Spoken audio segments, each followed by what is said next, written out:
안녕하십니까. 중소기업 경영지원단의 양정호 지원장입니다. 기업에 필요한 정보를 쉽게 이해하고 바로 활용할 수 있도록 전해드리고 있습니다. 오늘 준비한 자료는 유연근무제에 대해서 전해드리려고 합니다. 유연근무제에 대해서는 한번 올려드린 적이 있는데 이게 5월 1일 날 개정이 됐습니다. 그래서 개정된 내용을 참고로 해서 오늘 좀 영상을 새로 올려드리도록 하겠습니다. 유연근무제도는 일, 가정, 양립, 환경 개선을 위해서 재택근무라든지 시차 출퇴근제라든지 이런 것들을 도입을 하면 정부에서 지원을 해주겠다라는 뜻이거든요. 그런데 지금 개정 전에는 연간 520만 원까지 좀 지원받을 수가 있으셨습니다. 그래서 좀 직장 내에 여러 명이 이 제도를 활용하면 금액이 좀 제법 괜찮았는데 이번에는 개정된 거에 의하면 1년간에 120만 원에서 360만 원으로 이렇게 좀 하향 조정됐습니다. 현실적인 좀 반영을 했던 것 같은데 사실상 좀 안 좋아진 거죠. 우리 대표님들 더 많이 지원 받으셔야 되는데 그래도 요 변경 내용을 좀 잘 활용하셔가지고 직원들 업무 효율성을 위해서 좀 활용하시면 좋으실 것 같습니다. 유연 근무제는 일하는 시간과 장소가 유연한 근무제를 도입 확대해서 일과 가정이 양립이 가능한 고용 문화를 만드는 중소 중견기업의 지원금을 지원하는 제도인데요. 밑에 이게 표를 좀 보시다시피 일하는 시간을 좀 유연하게 하는 시차 출퇴근제, 선택적 시간 근무 시간제, 재량 근로 시간제 이렇게 좀 있고요. 그래서 시차 출퇴근제는 주 5일 근무에 일일 8시간, 주 40시간 근무를 준수하면서 출퇴근 시간을 조정하는 제도이다. 그래서 출퇴근 시간대를 7시, 10시, 퇴근 시간대를 4시에서 7시 등 해서 근로자의 필요에 따라서 이 시간을 좀 조절하는 거죠.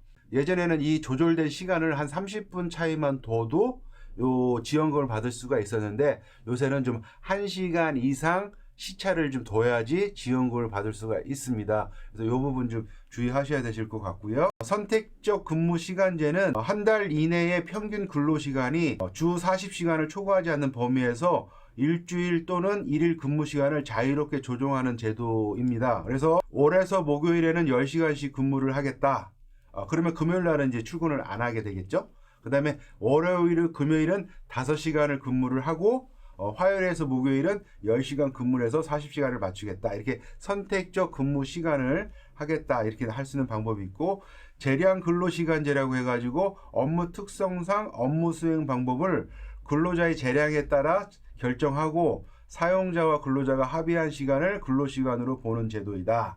연구 개발을 한다든지 정보 처리 시스템 설계를 한다든지 취재, 디자인들 하는 거는 좀 규정화 시킬 수 없잖아요. 이런 부분들한테는 재량 근로시간을 주겠다. 그래서 일하는 시간을 자유롭게 하면 지원금을 주겠다. 그 다음에 일하는 장소를 유연하게 해주겠다. 꼭 회사에서만 근무하는 게 아니라 근로자의 이제 상황에 맞춰서 장소를, 그래서 원격 근무제, 주거지, 출장지 등과 가까운 원격 근무를 사무실에서 일하거나 사무실이 아닌 장소에서 모바일 기기를 이용하여 근무하는 제도. 그래서 출퇴근 시간이 먼 직원이 주거지와 가까운 위성 사무실에서 근무하는 형태, 이런 것도 가능하시고, 재택근무, 요새 재택근무 많이 하시죠? 그래서 근로자가 정보통신기기 등을 활용해서 사업장이 아닌 주거지에서 업무 공간을 마련해서 근무하는 제도입니다. 그래서 월, 화, 금은 사무실로 충고하고 수, 목은 집에서 근무를 하겠다. 이런 제도들을 갖다가 활용하면 지원을 하겠습니다. 이런 뜻입니다. 그래서 지원 요건은 사업계획서를 제출하고 고용센터에서 승인을 받은 후에 이 제도를 시행을 하셔야 됩니다. 먼저 선시행하시고 지원금 달라 이러시면 안 되십니다. 지원금을 신청하신 이전 것들은 못 받으시는 거고 이후 것은 받으시면 되시겠죠? 네, 그렇게 이해하시면 됩니다. 그 다음에 소정 근로시간은 35시간 이상 40시간 이하는 지켜주셔야 됩니다. 근로자가 유연 근무제도를 활용할 수 있도록 근로계약서나 취업규칙, 인사규정 등의 명문화가 되어 있어야 된다. 그래서 요새 취업규칙에는 요 선택근로제에 대한 부분들이 대부분이 좀 들어가 있습니다. 만약 우리 사업장들은 10인 미만 사업장이다. 그러면 이제 인사규정이나 근로계약서에서 쓰시면 되시는데 10인 미만 사업장이라도 취업규칙은 좀 준비해 놓으시는 게 저는 좋다라고 봅니다. 취업규칙은 근로자들을 챙겨주려고 만드는 규정이라기보다는요, 대표님이 근로자들과 우리 사업장에서 이렇게 근무를 했으면 좋겠어라고 하는 대표님의 지침이라고 보시는 게 맞습니다. 그 대표님의 지침이 부당할 수 있기 때문에 근로기준법이나 기타 법으로 규정을 만들어 놨겠죠. 그 규정을 벗어나지 않는 한에서 우리 사업장에서 근무하는 직원들은 이 규칙을 좀 지켜줘, 이렇게 만드는 게 취업규칙이기 때문에 취업규칙을 근로자들의 어떤 그 편의를 위해서 만든다고 생각하지 마시고요. 대표님이 사업장을 운영하는 지침이다라고 생각을 만드셔야 되기 때문에 내가 한 명이라도 채용을 한다면 취업규칙은 저는 있으셔야 된다고 생각을 합니다. 그렇기 때문에 그 취업규칙 내에 지금 이런 내용들도 좀 반영을 해가지고 이렇게 운영하시면 좋으실 것 같고요. 그런 부분들이 현재 어떤 취업규칙이 법에 위반되지 않고 잘 활용하고 있는지 이런 부분들은 저희한테 좀 의뢰를 해주시면 뭐 소정에 들어가겠지만 그런 걸 통해 가지고 취업규칙을 좀 준비해 놓으시라고 말씀드리고 싶습니다. 유연근무제 같은 경우는 좀 근로자의 재량에 따라서 움직이고 장소가 통제할 수 있는 장소 외에서 활동하잖아요. 그러다 보면 이분들이 출근을 제대로 했는지, 업무를 제대로 하고 있는지, 퇴근 시간을 지키고 있는지를 갖다가 체크를 해야 정부에서 지원금을 줄 수가 있지 않습니까?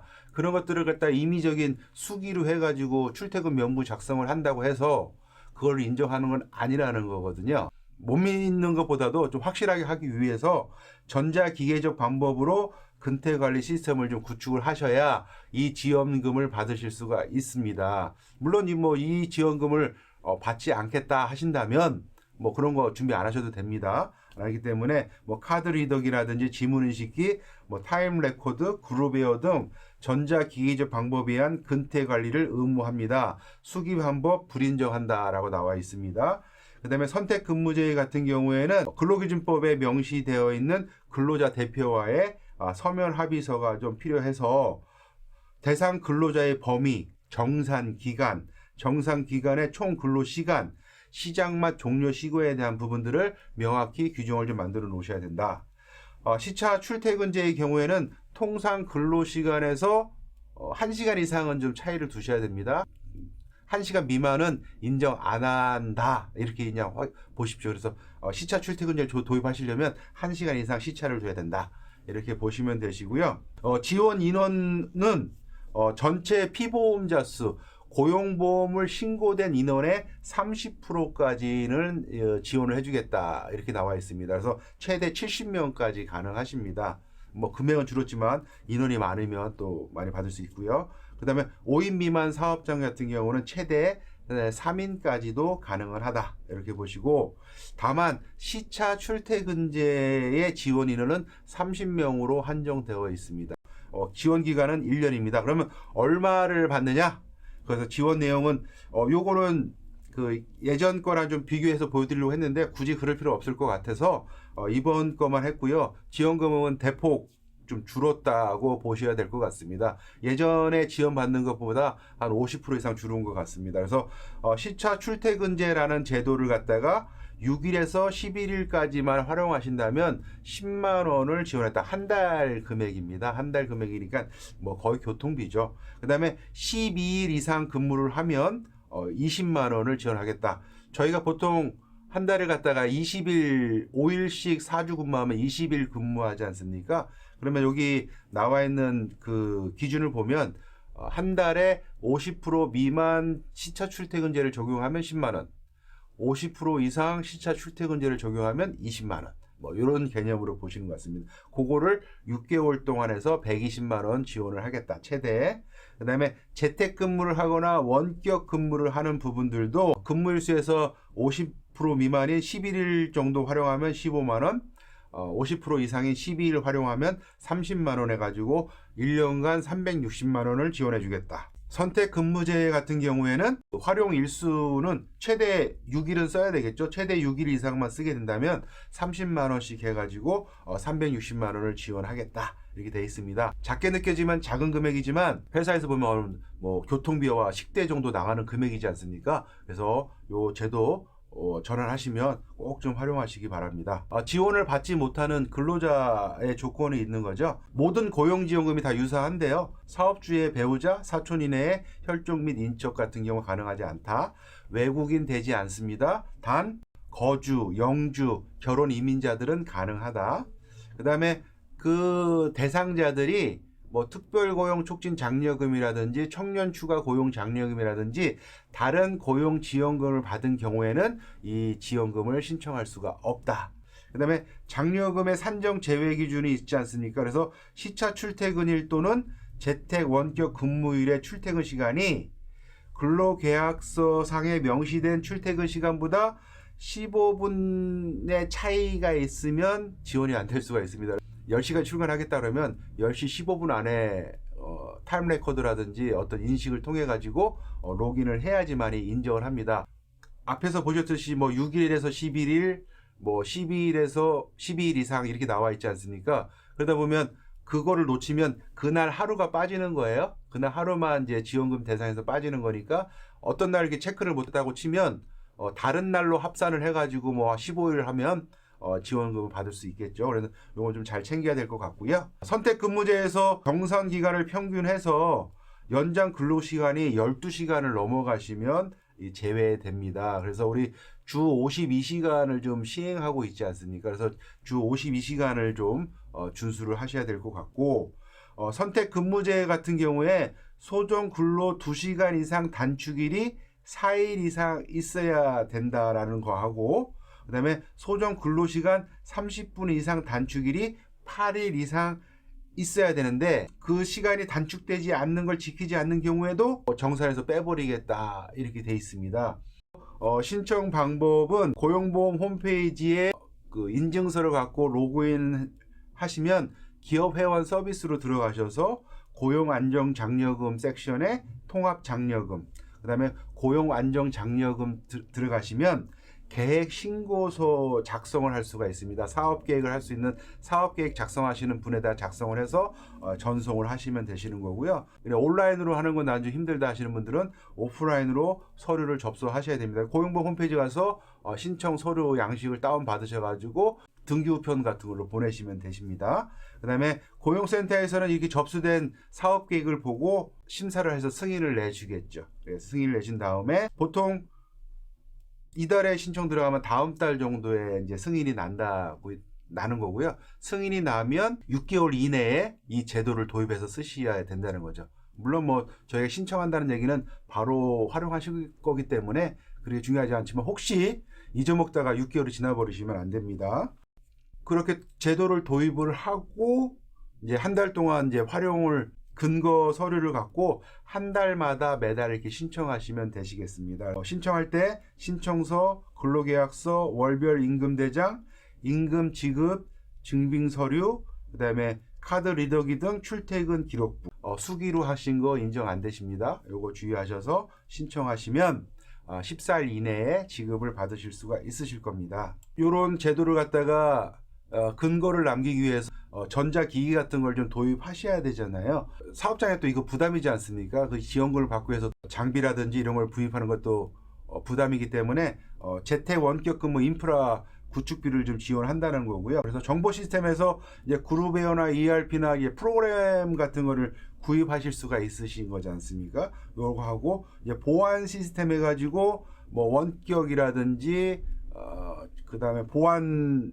시스템을 구축한다든지 자료들을 백업을 한다든지 뭐 인증하는 방식들에 대한 이런 시스템 구축 비용이 좀 들어갈 거고, 그 다음에 이런 구축한 다음에 월 단위, 연 단위로 사용료를 내시잖아요. 보통 그런 사용료에 대한 부분들도 지원하는데 최대 3년 동안의 사용료를 좀 지원을 하겠다. 그래서 대표님이 투자한 비용의 50%를 지원하는데 한도는 2천만 원까지 지원이 가능합니다. 그래서 참고하시고 주의하실 거는 PC, 노트북 이런 걸 구입하면 되겠네.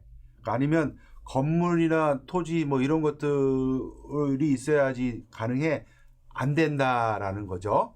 구축 비용은 정보 시스템, 보안 시스템, 프로그램 사용료 뭐 이런 걸로 좀 이해하시기 바랍니다. 그래서 사업계획서 제출하시면 되시고요. 이런 인프라를 구축하겠다라고 하면 선불을 신청하실 수가 있으세요. 우리가 지금 3천만 원 들어가는데 지원금이 이제 1,500만 원 나올 것 같으니까 750만 원을 먼저 주면 이 비즈니스를 먼저 신청하겠다 하기 때문에 먼저 신청해서 진행하고 완료가 되면 나머지 50%를 받을 수가 있기 때문에 이렇게 활용하시기 바랍니다. 그래서 오늘 유연근무제에 대해서 말씀을 드렸고요. 이게 2021년 5월 1일자로 개정된 내용을 좀 반영을 했습니다. 이게 좋다는 의미는 대표님들에게 더 많은 지원금이 나갈 수 있도록 개정이 되었으면 좋겠지만 반대로 지원금이 좀 삭감된 형태로 개정이 돼서 좀 안 좋지만 그래도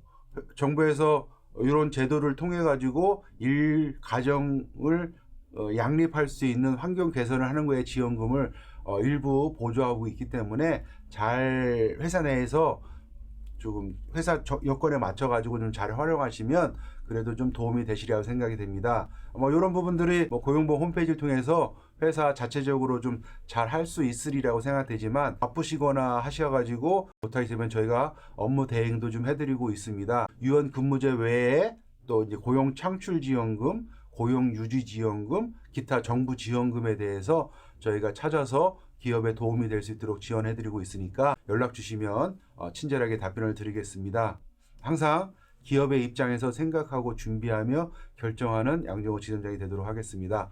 오늘 영상은 여기서 마치고 또 좋은 정보로 찾아뵙도록 하겠습니다. 감사합니다.